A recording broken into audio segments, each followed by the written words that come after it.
We are here with Conversations with Rob, episode 13. I want everybody to subscribe, press the subscribe button, and also like it.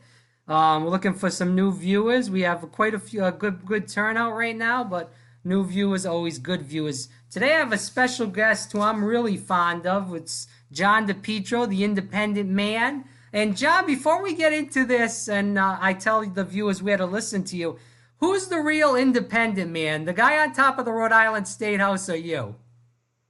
Is there a guy on top of the Rhode Island State House? No. You know what? I've always had an independent streak, and when I was going to come back and move back to Rhode Island and come on the air full time, we were just kind of kicking around some ways to kind of get attention. And in this state, it's tough to be and support the Democrats just because of so much corruption. But ultimately, I've always had an independent streak. Like a lot of people, I tend to support the person, not the party. But the independent man thing, it really just took off, and I've always had a lot of fun with it. And for a while, when I first started, there's a radio station in New York, C100, and they say they're broadcasting from the top of the Empire State Building. And when I first started, we used to say broadcasting from the top of the Rhode Island State House, kind of playing off that. Right. And people actually used to think, like, is he really up there broadcasting the show? Or has he got, people are saying, like, did he get permission to use that or anything? Well, we just signed on with it. And I even had a friend of mine that said, you know, at no time I should have used my name. He said the entire time you should have just gone with, he's just the independent man. But then people want to know who you are and know more about you. And so, but I did stick with that. And, it's funny, even this morning, I did a speech this morning at a temple, and they introduced me as the independent man. So it's always kind of clicked. Well, that's great. And now I know the whole story behind that. And you guys can listen to John in Rhode Island or online on his Facebook page, the John DePetro Show, weekdays from 11 a.m. to 2 p.m. On the radio dial, it's WNRI 1380 a.m. So, John, let's kick it around and get into some questions about the media industry as a whole. What made you get into the media industry, first of all? Well, Rob, I always was fascinated by the radio, especially go way back, Salty Brines. Salty always seemed to be in the middle of things. I liked music. I was big into music. I did my first internship I did was at WBRU when I was still at Bishop Hendricken. But I as much as I liked music and I liked rock and roll and college radio, and at the time it was alternative radio or alternative music. Bands like the Clash and the Ramones and things like that. But I always gravitated towards talk because I thought it was all you need is a microphone and ideally someone on the other end of a phone, and that's it. Right. And so I used to listen to some of the talk shows. I liked how it was topical, and the more I got into it, it was just something that it's always come natural to me. It was something I always enjoyed doing. I'm fascinated by media. I've worked in media my entire life. It's changed a lot. It's grown. I think it's great now. There's so many different people that, like yourself, are able to do a show. Different people because of YouTube, Facebook, and Twitter that they have their own identities. You have influencers now on Instagram. That's actually even a huge industry. Right. So I it's so exciting, and we are living in a time where it's literally, Rob, changing every single year. It's just another trend breaks out, or people discover new ways to kind of get across. So I think the media and the influx of all the new devices, mediums, social media, all the different ways people can put out information. I think it's just terrific. It's a very exciting time to be involved with the media. Yeah, I appreciate that answer as a person that likes the media and has listened to your show and many others. So for people that don't know John, he's been in a lot of big markets: Boston, New York, and Providence, of course, Rhode Island. How would you compare the markets? Obviously New York and Boston are bigger markets to Providence. So how would you compare them? And is there any kind of distinction between each one besides obviously the size? That's a great question. Well, it's all done by volume of people. And so the biggest markets are, as you can imagine, the biggest cities. So it's New York, Los Angeles, Chicago.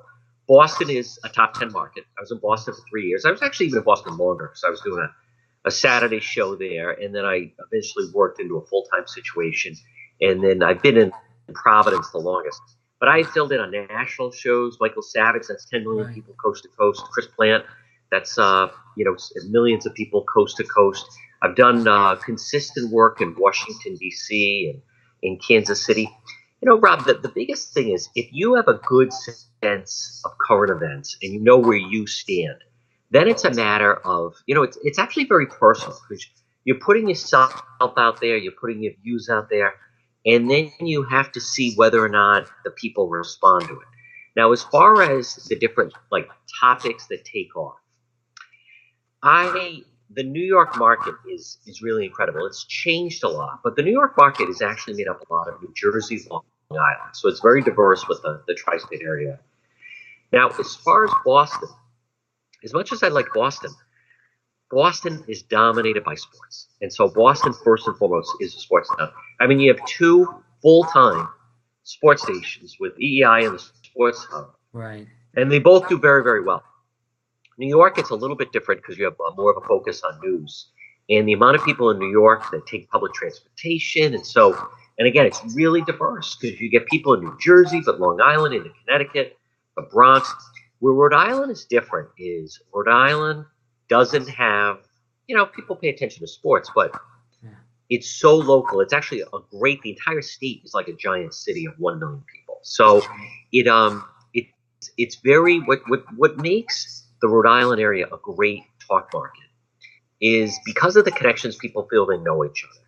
Seemingly, there are endless parades of corruption, corrupt officials. It's true. It's not very transient. A lot of the names still float. Joe Paolino is still on the scene. You had Clay Pell's grandson running for office. Yeah. So you get a lot of the same types of themes. Things can evoke. One thing about Rhode Island is it really can take off when something hits. And I also want to add something that is different now with the new technology is I was on WPRO for 10 years. It's a big station. It's got a big signal. But because now of Facebook, because people listen to Alexa or Google, or people have all these different devices. When I went to Boston, I don't know that. People could not hear me anymore. But now with the technology of apps where people can listen to different apps and be able to listen online, I don't feel as much. I feel that there's more ability for people to listen to things. I have a friend of mine travels quite a bit over internationally, and all of a sudden he'll pop up on Facebook Live when I'm doing that, and he's in China as he's doing that.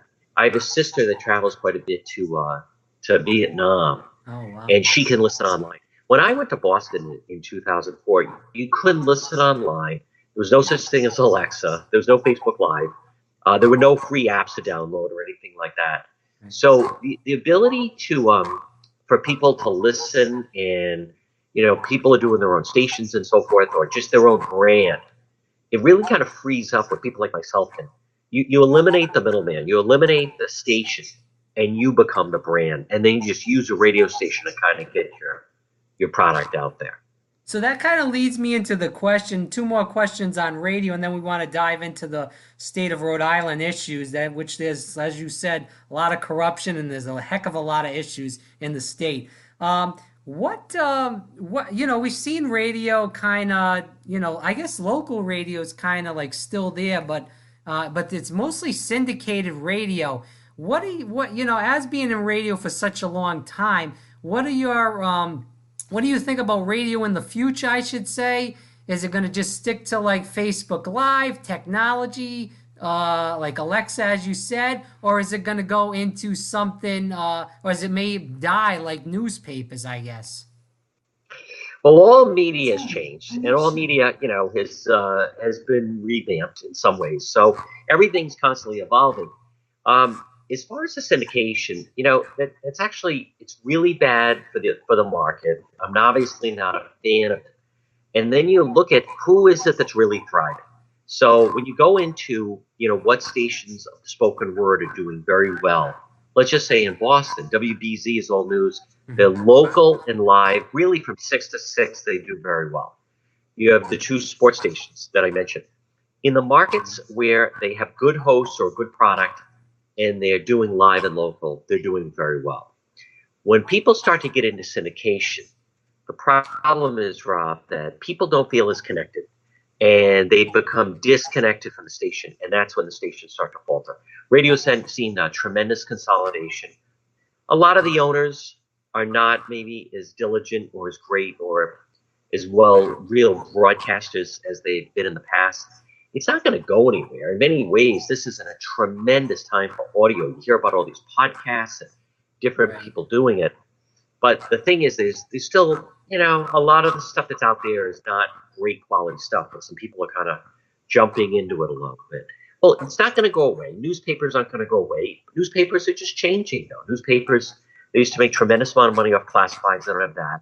Sure. When you look at the local TV stations, their big product is still the local news, right? Channel 10, 12, and 6. Right. They expand the local news as much as they can. As long as radio remembers why people are using them, they're going to be fine, right? As far as people aren't putting on Channel 10 at 5 o'clock, 6 o'clock, or 11 o'clock. They're not putting it on to hear the national news. They want to hear local news. So as long as radio can continue to connect on a local level, right. And again, I'm going to mention the sports stations do that very well, right? They focus on the Patriots, they focus on the Red Sox, the Bruins, the Celtics. But when talk stations start to get into too much national politics, they lose the local flavor. Mm-hmm. So it's not going to go anywhere. And if anything, commuting is getting worse. Most people now, listen, things have changed. People have a television in their kitchen, or they have a computer in the kitchen. A lot of radio now is more in car. But as long as people are out on the roads, as long as people are looking, it's local content, then the medium is going to be fine. Right. So let's dive into local issues. I went to LaSalle Academy. I know you said you went to Bishop Hendricken. I'm sorry. My condolences, Rob. Well, you can say I'm sorry about that as far as athletics, because you guys did dominate us in athletics, still do in many sports. But LaSalle does have good women's sports or girls' sports for that. LaSalle does terrific. LaSalle is a quality high school. It is. I agree. So we'll go into Rhode Island. So I went to school at LaSalle, as I said, went to CJCR from K to 8, which was, down in Garden City. It's closed down now, but I went through all my school in Rhode Island, moved out of Rhode Island, went to Florida, and have stayed in Florida, and I'm a teacher down here. We see a lot of people moving out of Rhode Island that, they either went to college in Rhode Island, but they move out because of the jobs. What is your opinion on the current state of Rhode Island affairs? I don't see anything with our governor here changing as far as the state of affairs in Rhode Island. Your observation, Rob, is right on the money, and it's sad. And there's an editorial in this morning's Providence Journal about that. People are fleeing the Northeast. People are moving with their feet. This is a tough time, and I've never heard so many people right now, March 2019, I've never heard so many people talk about moving out of the state. The taxes are too high. The jobs are not there. They're tired of the government corruption. And also, they're tired of a lot of the socialist policies. It's not even Democrats. It's really socialism that's starting to move in. The Northeast, New York, is in for tough times. If there's a downturn, my God, New York City could actually go broke. So it's not your imagination. More people are realizing that it's easy to move where the jobs are, and states in the Northeast need to adapt. I think Rhode Island right now it's at a real crossroads. It's frightening. People with money are all moving out, and people are starting to realize that the children are not going to be here. The jobs are in Boston, or it's incredible the exodus that's going on. It's not your imagination. Just in the last year, I've never heard so many people say that they're really considering leaving. As a matter of fact, I'd even describe it right now. Everyone you talk to, it seems to be people are discussing what they're calling the exit plan. What's your exit plan? What's your exit plan? I never heard that before. And a good friend of mine was with a group of guys over Christmas and said they went around the table, and there was 7 or 8 guys, and 4 of them have already left, and all other, at least 3, were all, quote, making their exit plan. It's a frightening time. Well, John, meanwhile, you're in a state that's experiencing tremendous growth. Right. Well, John, it's a disgrace because I'm Italian also as you, and you can't get any good Italian food down here. I love PC basketball. I love my heritage, which is, there's all kinds of Italians in Rhode Island. You can't get that down here.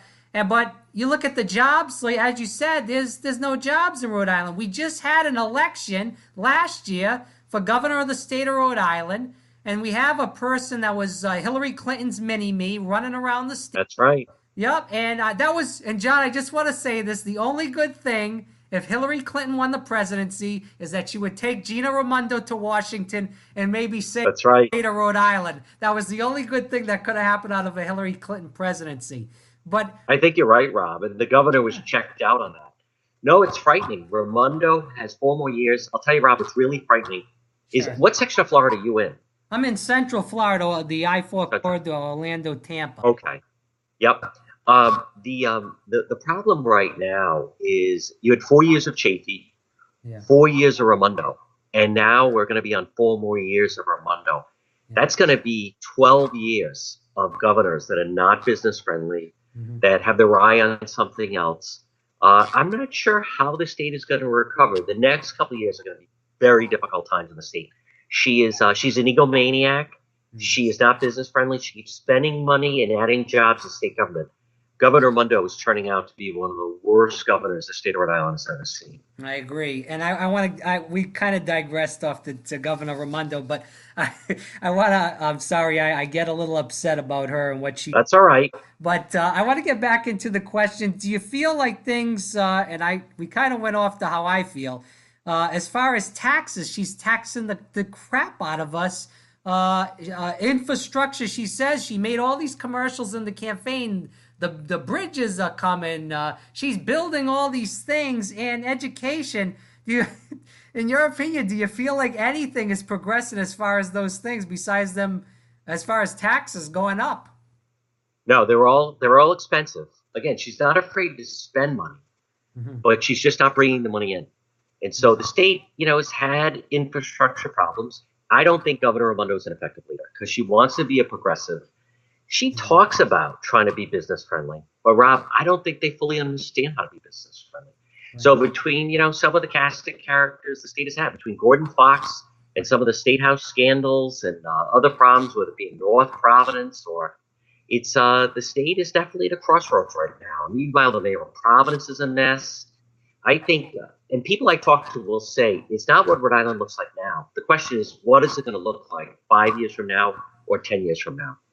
Yeah, well, Providence is a mess, and we even seen you look at. I was looking in Forbes magazine, and as regards to taxes, employment, Rhode Island is in the 40s. I mean, how do we change that? And I know, as far as the state legislator, it's dominated with Democrats. The governor's a Democrat, and they run it like a mafia place up there.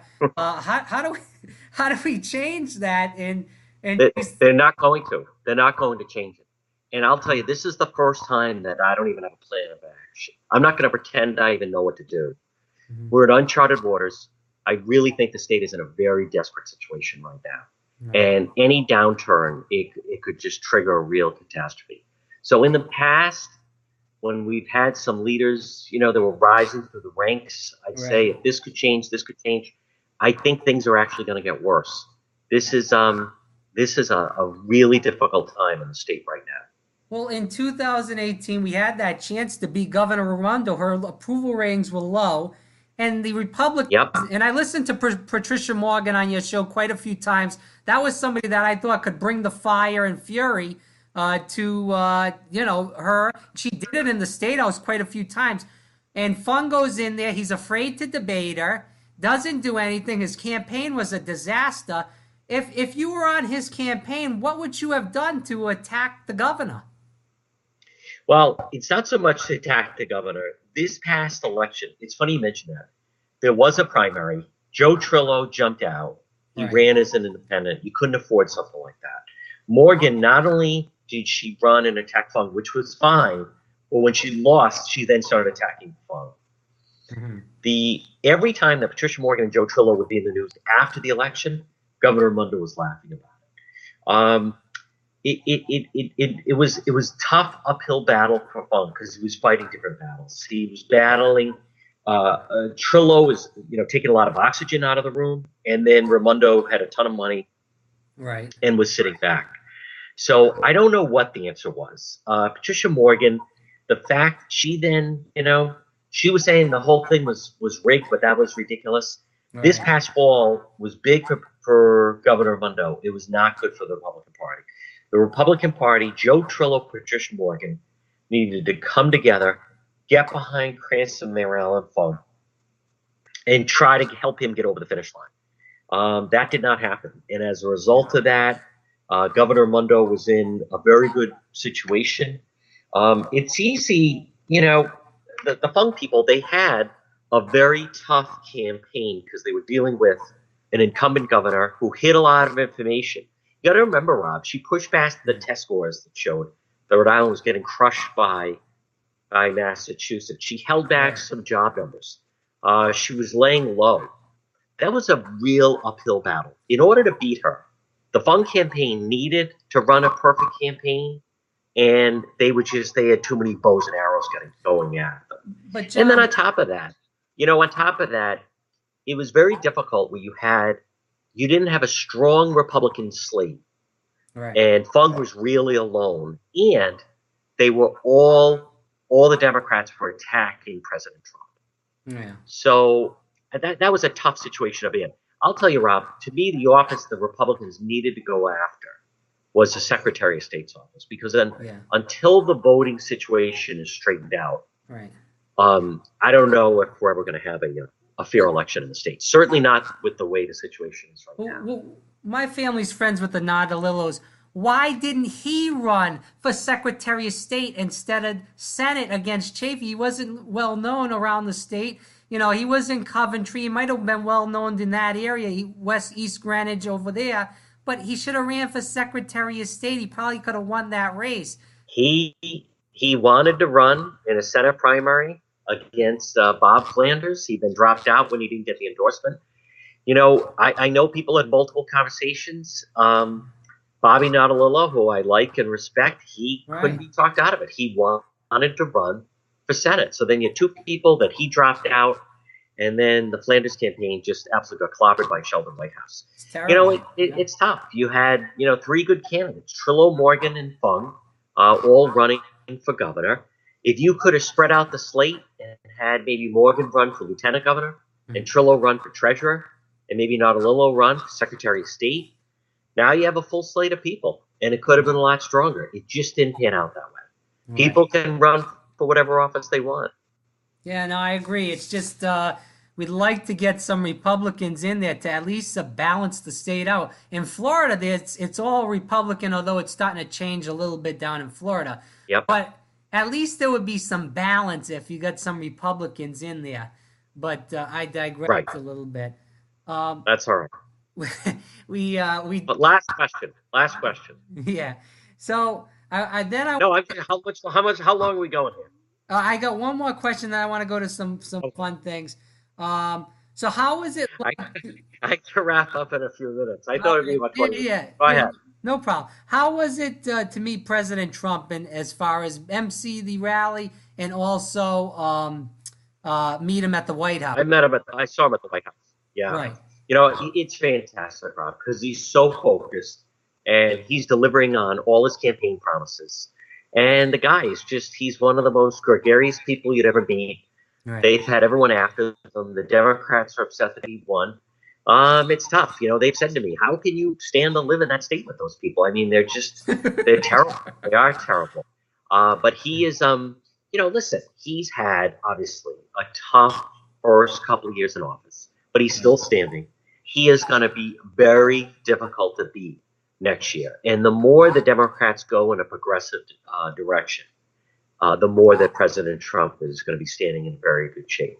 I'm telling you, they can talk all they want, but the more that Bernie Sanders is popular, and the more that AOC, Alexandra Ocasio-Cortez, even though she's not running for president, she's got a tremendous pull, and Kamala Harris, the more left the party goes, it's going to be better for President Trump, because there's no way, Rob, those policies play in the rest of the middle of the country. Last question, John. Will Gina Raimondo run for president in 2024? Or ever, I Wow. guess. She's let's look at it. We first of all, we don't know what's going to happen in 2020. So she's Yeah. certainly not going to run if a Democrat wins this time, right? Because then Right. she's not going to challenge him that way. So she's got her name out there. She promotes herself. She is governor till 2022. I think she'd like to be considered for a VP slot. Now, I don't know if that's going to happen, but she's trying to get her name out there. She's a different type of Democrat. She's a woman. She's the head of the National Democrat Governors Association, so she's trying to network as much as she can. But 2024, if President Trump gets elected and Raimondo continues to be out there on the national stage, I think that might be her window of opportunity to run in 2024. She has her sights set high. Senator Jack Reed is up for re-election next year. He's not going anywhere, so he should be reelected in 2020. Senator Whitehouse just got in, so he's not up again until 2024. I can't see him leaving or Reed leaving, and I'm sure she'd love to be Senator Raimondo, but the seat's just not up. So to answer your question, if President Trump gets reelected, I could see a situation of Governor Raimondo making a bid for the White House in 2024. If a Democrat wins in 2020, I could see her trying to get in the mix and get some kind of a cabinet position, something in Washington. Right. She has no intentions of staying here until 2022. Only bad things can happen in your second term of being governor. When your term limited out, people start leaving, sloppy. And on top of that, Rob, I don't know what direction the state is going to go. Right. So Governor Raimondo's going to break. It's just a matter of when. All right, John. Hey, I know I appreciate the time. I know you're a busy man, and I appreciate it. And I definitely listen to John on 1380 AM in Rhode Island, WNRI, and also on his Facebook Live page, John DePetro Show. John, thanks again. I appreciate you. All right. Thank you very much, Rob. Thank you very much. Bye-bye. All right, bye.